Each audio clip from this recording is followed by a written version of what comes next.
वो कह रहे हैं कि अगर बजट नहीं देंगे तो हम बहिष्कार ही करेंगे। देखिए, ये पूरी बहस आपने नीति आयोग और संविधान पे, लेकिन जो ब्लॉक के प्रवक्ता हैं उन्होंने इस विषय पे बात ही नहीं। और जहां तक ममता दीदी की बात है, वो सूट को पूछे छलनी से कि बताओ तुझमें कितने छेद हैं। तानाशाही और न बोलने का आरोप कौन लगा रहा है?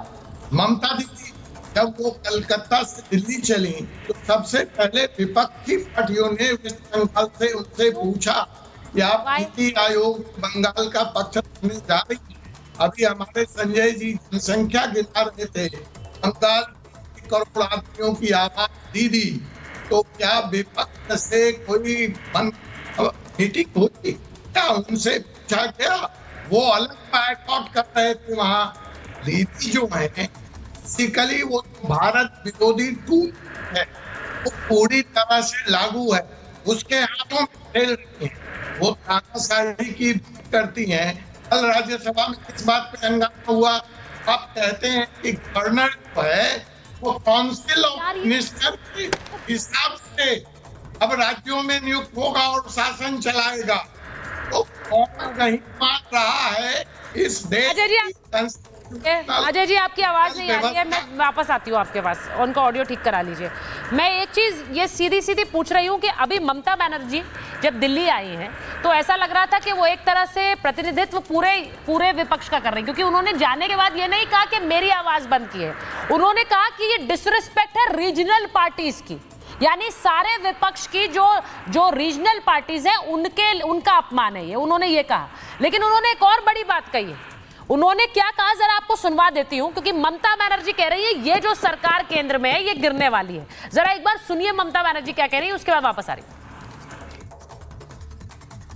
कि दिल्ली में जो गवर्नमेंट एजेंसी लगा के, इलेक्शन कमीशन को लगा के, डरा के जो गवर्नमेंट ले आया वो स्टेबल गवर्नमेंट नहीं है, कोई भी दिन हो जा सकता है। अब काका जी ये जो बात ममता बनर्जी ने बोली है वही बात है जो उन्होंने बंगाल में भी बोली थी जब आपके नेता अभी थोड़े दिन पहले वहां गए थे। उन्होंने कहा सरकार गिरने वाली है।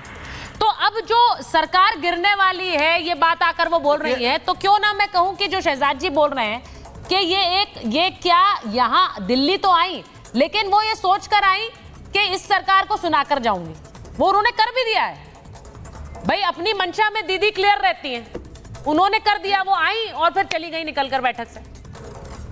आप लोगों के सबकी तरफ से सुना है उन्होंने। लगता है देखिए दीदी का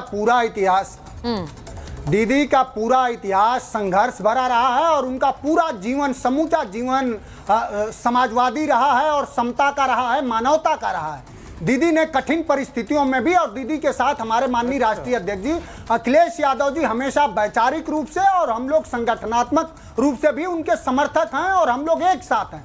दीदी ने जो बात कहा है, चूंकि आप भी जानती हैं, आप विदुषी पत्रकार हैं सुचारिता, इस देश में जो बहुमत का आंकड़ा है वो 272 का है और भारतीय जनता पार्टी के पास 40 सीट है। तो आप भी जानती हैं कि जो प्रधानमंत्री इस तरह का दम्भ भरते थे कि अकेला मोदी, अब वो ये डबल इंजन की जो सरकार थी, अब उसमें एक इंजन नीतीश कुमार हैं, चंद्रबाबू नायडू हैं। आज नीतीश जी भी नीति आयोग के मीटिंग में नहीं आए। अब क्यों नहीं आए? ये दुनिया जानती है कि कभी भी हमारे चाचा कोई फैसला ले सकते हैं। तो जो हमारे राष्ट्रीय अध्यक्ष जी ने कहा कि जो सरकार इस देश पे कर्जे बढ़ा दे, जो सरकार 15,000 करोड़ रुपए का ऐसा मंदिर बनवाए 13 किलोमीटर, हमारे एक राष्ट्रीय अध्यक्ष जी हैं जिन्होंने 300 किलोमीटर का एक्सप्रेसवे बनवाया, देश की बड़ी बड़ी फाइटर प्लेनों ने इस पर टच और फ्लाई किया, और इन्होंने 15,000 करोड़ रुपए का ऐसा एक रामपथ बनवाया कि गड्ढे हो गए, आपने देखा, आपके चैनल ने भी चलाया।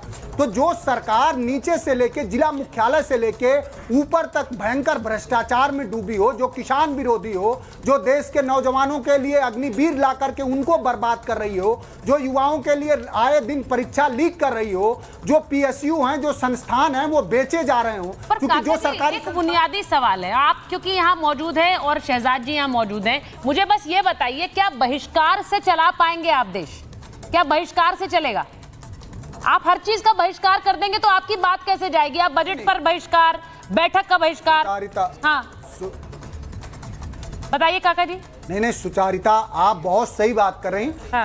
पूज्य गांधी ने एक बात कहा था, और अपने ग्राम स्वराज में गांधी ने कहा कि देश ऊपर के सिर्फ 20 लोगों द्वारा नहीं चलाया जाना चाहिए, बल्कि उसमें सभी की राय होनी चाहिए। ये लोकतंत्र लोक से चलता है ना। हाँ। तो जब आप एक मुख्यमंत्री का माइक बंद, आपके संवाद में सुचारिता जी आप मेरा माइक बंद कर देंगी, फोल्डर डाउन कर देंगी, मैं कैसे आऊंगा आपके संवाद में? तो जब इतने बड़े नेता का आप फोल्डर डाउन कर देंगे, आप उसको अपमानित करेंगे, तो ये जाहिर सी बात है कि वो नहीं आएंगी, कोई नहीं जाएगा। जो लोग अपना सवाल वहां उठा रहे थे कि आपने पश्चिम बंगाल को क्यों नहीं दिया, आपने उत्तर प्रदेश तक को तो उसका हिस्सा दिया नहीं, हमारे माननीय सांसद डिंपल यादव जी ने सवाल खड़े किए हैं। तो सिर्फ आपने जो पेपरों में एक हेडिंग निकली थी सुचारिता, पेपर में एक हेडिंग निकली थी कि सरकार ने अपने सहयोगियों को बजट सिर्फ उनको दिया जिन लोगों ने सरकार बचाया, सरकार ने सरकार में बने रहने की कीमत चुकाई, वही बजट अगर आप बना रहे हो, सुचारिता जी बहुत सारे झूठ बोले जा रहे हैं। और बहिष्कार के भाव से देखेंगे